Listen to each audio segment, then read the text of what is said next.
It has always been an ordered place. Sacred tradition, protocol chiseled in stone, centuries of ritual, prayers ascending in clouds of smoke under vaults frescoed in divine judgment and endless glory.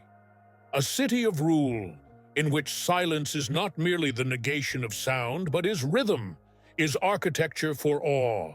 Every step, every word, every movement over marble floors has a choreography dictated not in ink, but in inheritance. Nothing is casual here. Everything is planned. Even mourning has its form. There are times, though rare and raw, when heart and its rhythm take over, when love cuts in gently but firmly into pageant of ritual. As Pope Francis's last days approached, that usual order of things slowly started to break. His chambers no longer had that formal silence, not that hush of reverence that comes before Mass or the evening Vespers' quiet contemplation. Something else, a heavy, knowing silence. The silence that seeps into the marrow when one is about to release what one has loved. The silence interacted with the room differently. The walls no longer seemed just walls. The air no longer seemed just air. The light streaming through the window no longer seemed just light. Everything seemed imbued with awareness of its sacredness in preparation for farewell. Francis lay in his humble bed, a man who had lived from the barrios of Buenos Aires to the chair of St. Peter. Now his body, once active and passionate in its gestures, weakened with every breath. The hands that had blessed multitudes, touched outreached for the poor, grasped his staff in the streets, shook when raised. His voice, once acrid, even mischievous at times, was weakening, thinned by suffering, recollection, and the horizon of death looming closer. His eyes, those eyes so often burning with passion, were a reflection of soft resignation. Those who cared for him, the daughters of charity sisters, the Vatican physicians, a hand-picked circle of aides, moved softly around him. Their footsteps were gentle, respectful. They had witnessed his decline. They had seen the telltale signs, the weariness around his eyes, his hesitations in speech, his long-standing stares into the gardens outside his window. And they knew, wordless, that miracles were over. Now was mercy time. But none of them anticipated his last wish. "Bring him," Francis breathed in hushed tones one evening after a long silence had elapsed. His eyes were shut tight, but his gentle voice conveyed an absolute conviction that pierced through the weight. She leaned forward in surprise. "Who, Holiness?" His mouth curled into a soft smile. "Estabbon," he whispered. "Admit him. He knows." A pause occurred before its significance registered. Estabbon, the dog, a stray, a lame, battered mutt who didn't belong in the apostolic palace, not in its marble corridors, not at the bedside of the dying pope. But Cecilia had witnessed for herself what that dog meant to him. She had witnessed that bond that had formed between them in the Vatican gardens, the way that expression of his would soften in the presence of Estabbon. And now, in these final hours, she witnessed something else, a glint in Francis's eyes that she could not ignore. It was not confusion. It was love, pure, unadulterated, absolute. She nodded, and softly, with solemn haste, as if performing a sacrament, she moved away from his side. Her footsteps, normally muffled by custom, resonated now as a vow. She hurried through the apostolic palace corridors, her footsteps a litany. She spotted a seminarian and had him scurry off into the gardens. The security personnel, hearing the demand in her voice, looked around at one another in stiff uncertainty, but no one had the courage to question it. They also had witnessed the Pope accompanying Estabbon. Outside, olive trees rustled in the evening. The city had been touched by spring and was growing warm in its air, and all things seemed tender and ephemeral. Under one of these trees, Estabbon curled, his ears quivered. Without being called, unseen by any voice, he stood. Something ancient stirred within him, an unnamed instinct. His arthritic limbs bore him over the grass, past fountains and cobblestone paths, past cardinals and guards who did not bar his way. When he arrived at the grand doors, they opened. The Swiss guards parted.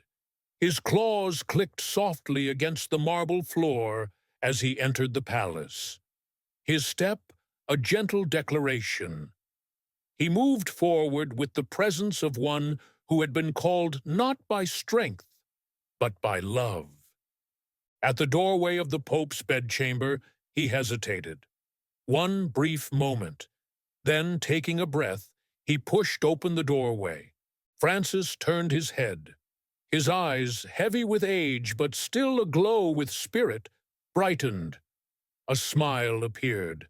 A warm, real, thankful smile. "There you are," he breathed softly. Estabbon didn't bark, didn't whine, made his way over to bed and settled onto it carefully, resting his head against the wooden bed frame. Francis raised his hand, which was shaking, and laid it on the dog's fur. And in that instant, all those centuries of tradition dissolved. Titles and vestments and sacred protocol all dissolved into silence. There was just this, a man who was dying, and the animal who loved him unconditionally. And in that instant, the Church seemed to breathe with them, a sigh of something immortal. There had been a beginning long before that last act. Estabbon was a ghost in the gardens, a stray dog who had a mangled leg, matted fur, and eyes that winced from any sudden movement. He darted through hedges and under fences, more rumor than substance. The majority paid no mind. Some pushed him away. One man saw him. Francis spent his mornings often in walks before dawn, before the city awoke, and before papal obligation weighed once more. Quietly, in the olive groves, he recalled who he was, a pastor, a servant. It is where he first viewed Estabbon, half concealed by a stone fountain, observing. He didn't call for guards. He didn't issue orders. He knelt, slowly, painfully, extending one hand. "You are not forgotten," he spoke. He had left a piece of bread. He returned the following day. And so did Estabbon. A ritual formed over weeks.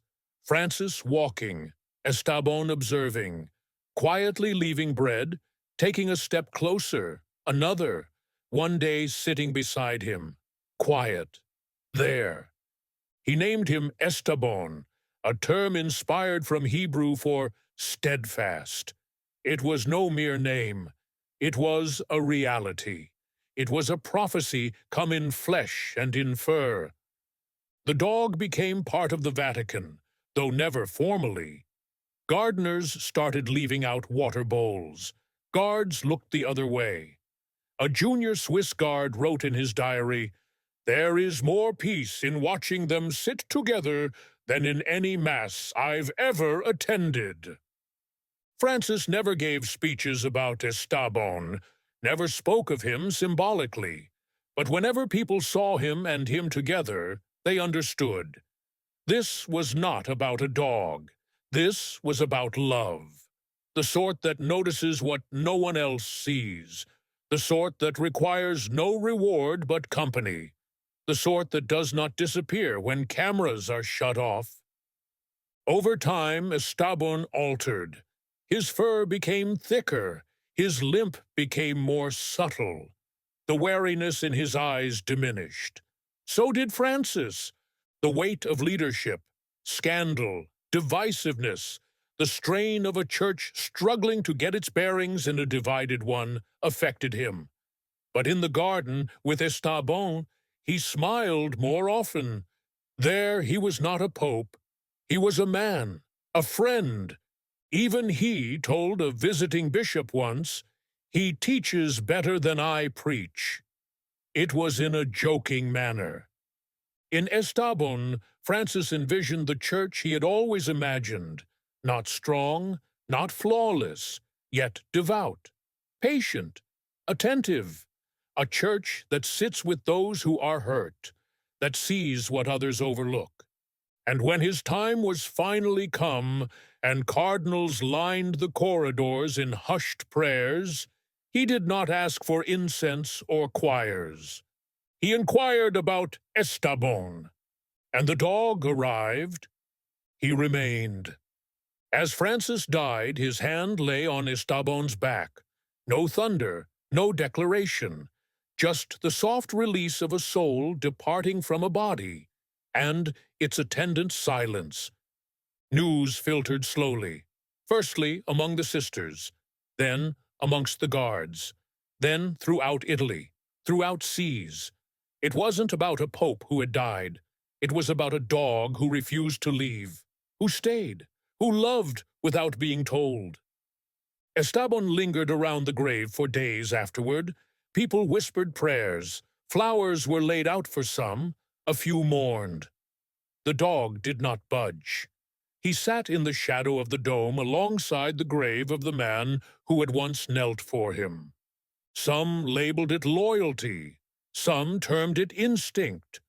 But those who understood did know better. It was love. The type that has no need for doctrine. The type that never inquires why. And thus, Pope Francis's last sermon was not preached inside St.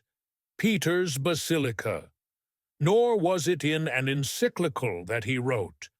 It was lived in peaceful company of a dog named Estabbon who stayed, and in doing that instructed the world in the gospel anew, not in words, but in love, faithful to the end.